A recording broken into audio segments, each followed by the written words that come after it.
This is the Balis Seigaiha trainer. Now, I have talked about all of my woes with Blake in a previous video with the Nakiri. So tune into that because, yeah, I don't know. I didn't even get to the point that someone else does his CAD work and also that he learned how to do some of his animes from someone else and just doesn't give him credit. Alright, now I'm done, I promise. Seigaiha clocks in at 4.06 ounces. Let's talk about this. I first flipped one of these. I think I flipped the live version from my friend Static Rick when I first organized the Boston Balisong meetup. And let me tell you, I was like, shit, I really like this. Fuck. This was not the only knife that I felt this way about. I also felt that way about the Genesis, and I also finally acquired one. But I was like, fuck. I like this a lot. God damn it. I need to get one of these. Let's talk about it. It is a titanium channel design. It is on Zen pins, and it has this really cool trainer blade. Honestly, I love this trainer blade. The live blade has some weird blemishes that I think every version has. But the trainer blade, honestly, it's just a really sleek design. I like the hole cutouts. I think it has a lot of character without it sacrificing things. It feels like the live blade. It doesn't feel significantly lighter. And if there are any differences, I would have to hold them both side by side in order to be able to really like find out stuff. Because obviously, even when you can make a trainer feel just like the live blade, it's still going to have some differences unless it is literally just an unsharpened live blade. Now, let's get more into this too. The Seigaiha is called that because of the pattern that is lasered onto these handles. Let's see if I can even get it to show up on camera. Please. Please. Please. Hello. Unfortunately, it is also a little faded, but mostly it's the camera's fault. Hello, fucking focus, my man. There it is. I did it. Aha. So yeah, that pattern is called Seigaiha. It is a Japanese pattern. I think that is kind of obvious if you know. And if you don't, then now you know. Oops, holy shit, I just bumped my knee on the table. Okay, let's talk about this. These handles are very rectangular. Normally, I am not a fan of rectangular handles. However, I actually kind of don't mind it on this. I think the jimping is okay. Man, I just realized there are still so many more things I could have complained about, but I'm going to move on. I think the jimping's okay. It could be deeper, and for especially how rectangular this Balisong is. Yeah. Big speed channel. It kind of rings when you flip it. And the tune is pretty solid. T10 hardware, I think. I'm going to give this a quick tighten. This is number 12. The old BA Balis logo is on here. I like the new one actually a good bit more. It's hard to see this one. Like this old one's fine. But the new one definitely just feels more like, yeah, fuck yeah, good graphic design. This one's, it's fine graphic design too. What can I say about this? It is neutral. It feels neutral. It's smooth in the hands. I like that the holes on the faces are really comfortable. I don't know why I find that on the slate. I just want them covered up. This one, it's not as bad. It is really easy to do extended full twirls despite its rectangular handles. It does rollovers really nicely. I feel like this is a Balisong that when I flipped it, I was like, I need this because it flips good. Now, I know I said I would not slam Blake on this video, but there are things that need to be said about the product. Firstly, is that the product, the trainer is like, I think retails for like 400, maybe 500 even. It's not available anymore. This has been a discontinued product, so you can only get it secondhand. The live blades were like 800, and unfortunately there were some issues, some of which were with the channel. The channel was just like not aligned. I believe mine is fine though, despite it being number 12. Hard to say. It might actually be slightly off.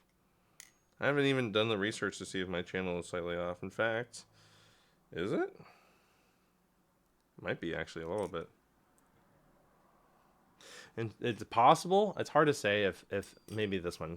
But like it seems that one side of the channel, especially down here, is like slightly further out. It's like a cosmetic thing. Um, it does not tap, thankfully.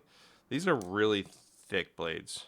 There's still a good amount of wiggle room in the channel, so like, you can tap if you like, if you do this.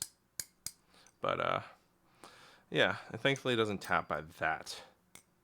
But yeah, there definitely were some issues with the live blades, at least with the channels being like askew, as well as the fact that like all the blades, the actual blades themselves have some weird ridges that are like off. Like there's always something with the ridges that look kind of fucking weird. It's not. It's again purely cosmetic, but it's one of those like, what gives? And so that's kind of like a thing to be aware about, especially if you're buying a live Seigaiha. That said, this is one of my go-to trainers to flip because live blades are not legal to carry in Massachusetts. And even if you're just not, I like to flip, but not everyone around me likes me flipping a real fucking knife. So I flip the trainer when I have somewhere to be. And, I want to flip a nice titanium trainer if I don't want it to get fucking banged up because my aluminum ones, I drop these. And thankfully this one was used and it's not terribly scuffed up, but it's beat up a little bit to the point where I don't feel bad about dropping it. I still try not to drop it on concrete. So, yeah, I also like the fact that the live blade and the trainer blade feel the same. I know that some people have completely different philosophies from me, but personally, I find that if I want to get a trainer version of a Balisong, like if I wanted a Kraken trainer, in my opinion, should flip the same as a live Kraken. Not everyone can flip a live Kraken. Not everyone desires to flip a live blade. Not everyone can legally ascertain a live blade. I've had to do some annoying ass proxies for someone in Canada. Not like it's not their fault. It's just that the Kraken disassembly is so fucking annoying and the Loctite, and I have to literally destroy the hardware. Literally unusably destroyed hardware, and I had to use some fucking ass power tools with my dad to get that disassembled. So I think that trainer blades, and some people just want live blades because they're live blades, but I think that for the sake of the flipping experience, in my opinion, I think trainer blades should match the flipping profile of live blades. I remember talking to Paul. Paul was like, "Oh, so you must hate all trainers." I'm like, "No, actually, I don't." For trainers that are trainer versions of live blades, I have the Seigaiha and I have the EX11, both of which actually feel remarkably similar to the live blades. They are, if anything, also the EX11, you change more how it flips with barrels versus, titanium spacers. And then, I have knives that are only trainers. I have like the Kanto Origin and the Jigsaw. I have the Orion comb, which I think the comb honestly flips really great.